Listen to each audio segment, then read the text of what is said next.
Hello everyone, स्वागत है आप सभी का कबीरा क्लासेस में।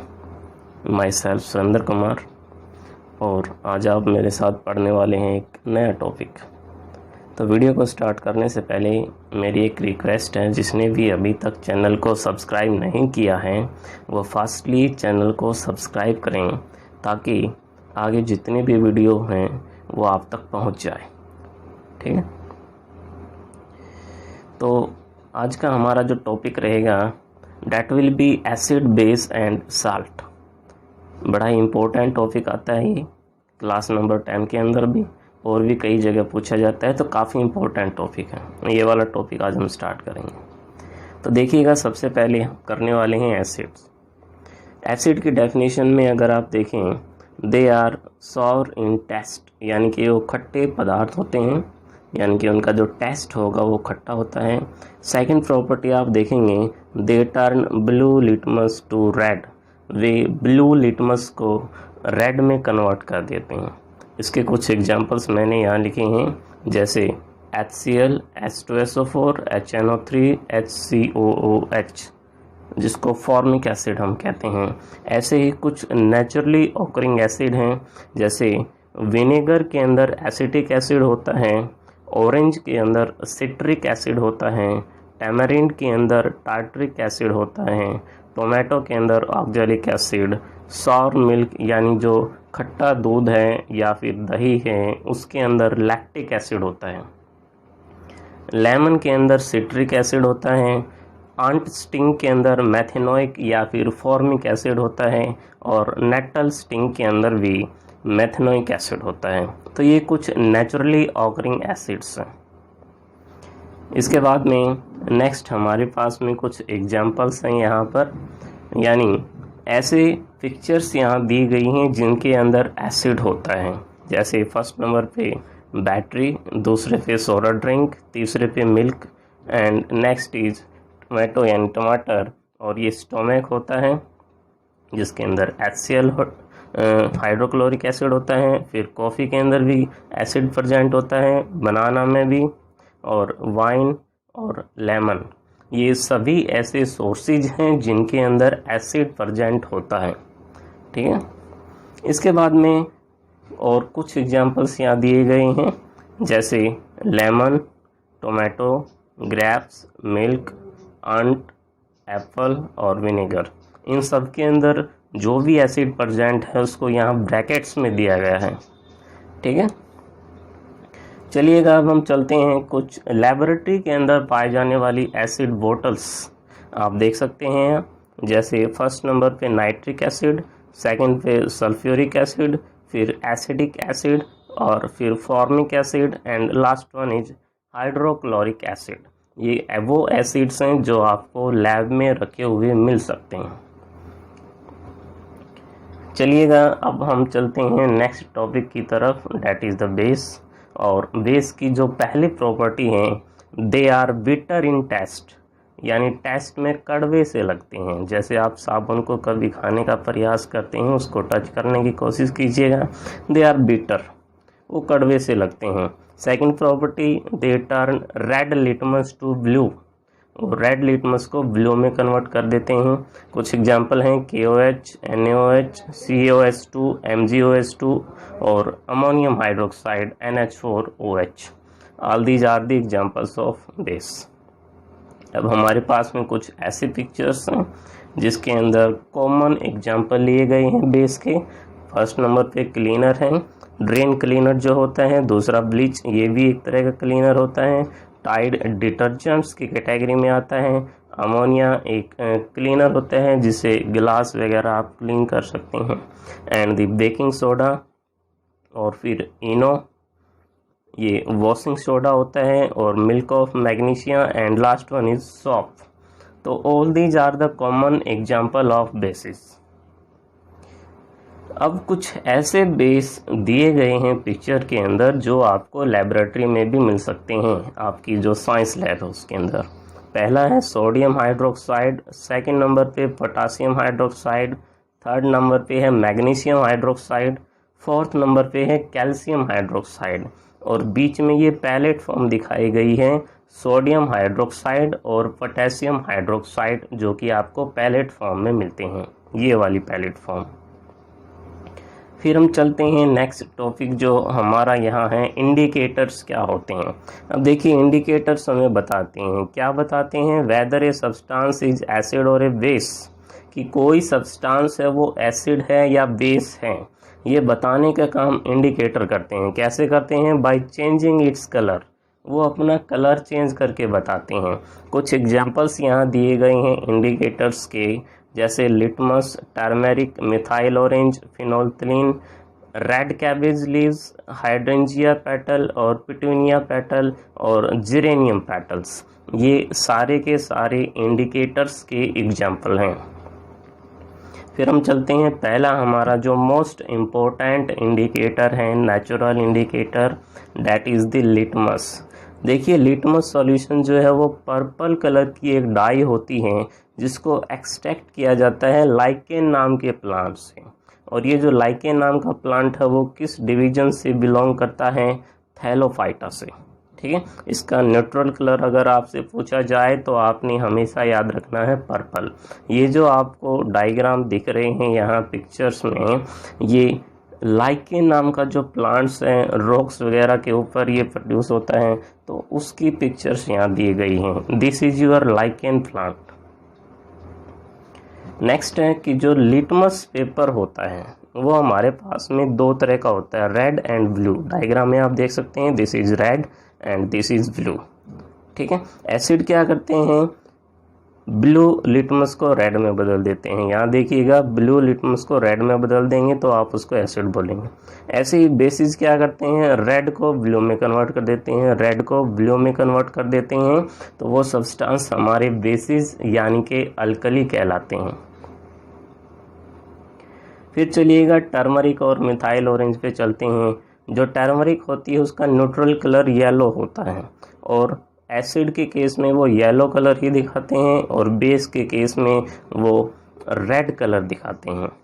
फिर जो मिथाइल ऑरेंज होता है ये वाला, उसका न्यूट्रल कलर ऑरेंज होता है। आप देख सकते हैं डायग्राम के अंदर, यहाँ पिक्चर में ये ऑरेंज कलर का होता है, और एसिड के केस में ये रेड कलर दिखाई देता है, और बेस के केस में येलो कलर चेंज हो जाता है। फिर नेक्स्ट जो इंडिकेटर है, phenolphthalein and red cabbage leaves. First वाली पिक्चर में हमारे पास में फिनोल्थलीन है जिसका न्यूट्रल कलर कलरलेस यानी पानी की तरह होता है। एसिड के केस में ये कलरलेस रहता है, बेस के केस में ये पिंक हो जाता है।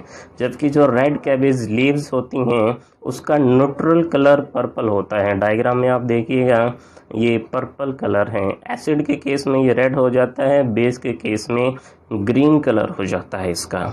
तो ये भी दोनों इंडिकेटर्स होते हैं। फिर जो नेक्स्ट इंडिकेटर आता है, हाइड्रेंजिया पेटल्स, जिनका न्यूट्रल कलर तो ब्लू होता है। एसिड के केस में ये ब्लू ही रहेगा, और बेस के केस में ये कन्वर्ट हो जाता है पिंक कलर के अंदर। इसके बाद में ऑल फैक्ट्री इंडिकेटर्स क्या होते हैं। देखिए, ऐसे सब्सटेंस जिनकी स्मेल चेंज हो जाती है एसिडिक और बेसिक सॉल्यूशन में, तो ऐसे सब्सटेंस को ऑल फैक्ट्री इंडिकेटर्स हम कहते हैं। अब देखिए, इसके अंदर नोट करने की चीज़ है कि जब एसिड के अंदर डाला जाता है तो एसिड के अंदर इनकी स्मेल चेंज नहीं होती, जबकि बेस के अंदर इनकी स्मेल चेंज होती है। तो इसके मोस्ट कॉमन एग्जांपल हैं onion, vanilla extract and the clove oil, जिसको लौंग का तेल हम कहते हैं। ये तीनों ही ऑल फैक्ट्री इंडिकेटर्स हैं। फिर आता है पीएच स्केल। पीएच स्केल की जो डिस्कवरी थी वो सोरेनसन ने की थी 1909 के अंदर, और इसके अंदर जो पी होता है, small p, it stand for potenz, जो कि एक जर्मन भाषा का वर्ड है जिसका मीनिंग है पावर। अब ये क्या करता है, it is scale of measuring hydrogen ion concentration in the solution. ये सॉल्यूशन में हाइड्रोजन आयन कंसंट्रेशन को शो करता है। ठीक है, ये आप डायग्राम देखेंगे यहाँ, तो 0 से लेकर के 7 तक एसिडिक करैक्टर है, 7 पे न्यूट्रल, और 7 से लेकर 14 तक बेसिक करैक्टर को ये शो करता है। यही हमारा पीएच स्केल है। ये एक डायल यहाँ दिया गया है 0 से लेकर के 7 तक। जितने भी मटेरियल्स आपको दिख रहे हैं इन सब के अंदर एसिड प्रेजेंट है। 7 पे वाटर है यानी न्यूट्रल। 7 से लेके 14 तक जितने भी मटेरियल्स आपको दिख रहे हैं उन सब के अंदर बेस होता है। तो ये एक पीएच स्केल है जो हमें हाइड्रोजन आयन कंसंट्रेशन के बारे में बताता है। अब देखिए इसकी इम्पोर्टेंस क्या है हमारी एवरीडे लाइफ में। पहली इम्पोर्टेंस कि हमारी जो बॉडी होती है प्लांट्स की या एनिमल्स की जो बॉडी होती है वो एक डेफिनेट पीएच रेंज के अंदर काम करती है। जैसे हमारी बॉडी की जो पीएच रेंज है वो 7 से लेकर के 7.8 यानी 7.8 तक होती है। इससे ऊपर या नीचे जब हमारी पीएच चेंज हो जाती है तो कुछ एबनॉर्मलिटीज़ प्रोड्यूस हो जाती हैं बॉडी में। ऐसे ही जो टूथ होता है उसकी पीएच रेंज लगभग 5.5 होती है। जैसे ही ये लेस देन 5.5 होती है तो टूथ डिके होने लगता है। ऐसे ही जो सोयल होती है उसकी पीएच रेंज लगभग 7 के करीब होती है। इससे ज़्यादा फिर एसिडिक या फिर बेसिक सोयल हो जाती है। और जो हमारे स्टोमक यानी पेट के अंदर एसिड होता है हाइड्रोक्लोरिक एसिड, ठीक है, और जो गैस्ट्रिक जूस होते हैं उनकी पीएच रेंज लगभग 1.4 के आसपास होती है। इससे ऊपर अगर हो जाती है तो एसिडिटी हो जाती है या फिर जिसको आप इनडाइजेशन भी बोलते हैं, अपच। ठीक, अगले पॉइंट में क्या दिया है कि कुछ एनिमल और प्लांट जो है वो सेल्फ डिफेंस करते हैं, ठीक है, और फॉर्मिक एसिड इंजेक्ट करते हैं वो हमारी बॉडी के अंदर। तो इन सब के अंदर पीएच काफ़ी इम्पोर्टेंट रोल अदा करती है यहाँ। फिर देखिएगा एंटासिड क्या होते हैं। एंटासिड एक्चुअल में बेसिस होते हैं। कौन से base? Which can use to neutralize the excess acid produce in the stomach. जब हमारे स्टोमक के अंदर एक्सेस एसिड प्रोड्यूस होता है तो उसको न्यूट्रलाइज करने के लिए हम कुछ बेस यूज करते हैं, इन्हें हम एंटासिड बोलते हैं। पिक्चर में आप देख सकते हैं बहुत सारे एंटासिड के एग्जांपल हैं, जैसे डाइजीन, एंटासिड, ये कई सारी दवाइयां हैं, पेप्सिड वगैरह। This is milk of magnesia and this is pH down, this is baking soda and this is the most common Eno. तो ये सभी एंटासिड होते हैं। अब जो नेक्स्ट टॉपिक हमारा यहाँ आता है साल्ट। साल्ट कब प्रोड्यूस होते हैं? When acid and base react which other.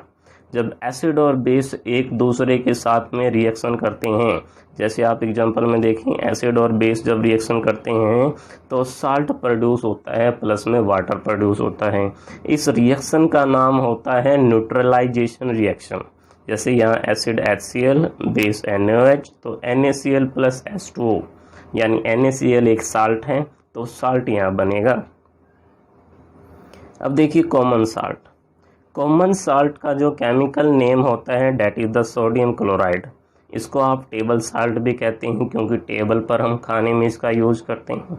इसका फार्मूला होता है NaCl। इसकी प्रिपरेशन कैसे करेंगे वही हमें जो पिछली PPT के अंदर की थी। HCl प्लस NaOH यानी एसिड प्लस बेस क्या बनेगा? NaCl plus water. अब यूज़ कहाँ होता है कॉमन साल्ट का?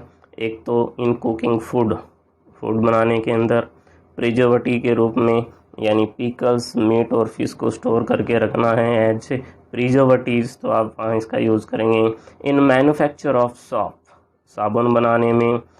To melt ice collect on the road पे जो आइस इकट्ठा हो जाती है उसको पिघलाने के लिए।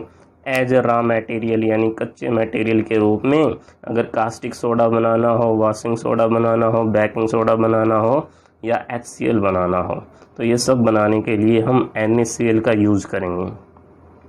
अब NaCl मार्केट में आपको अलग अलग फॉर्म में मिल सकता है।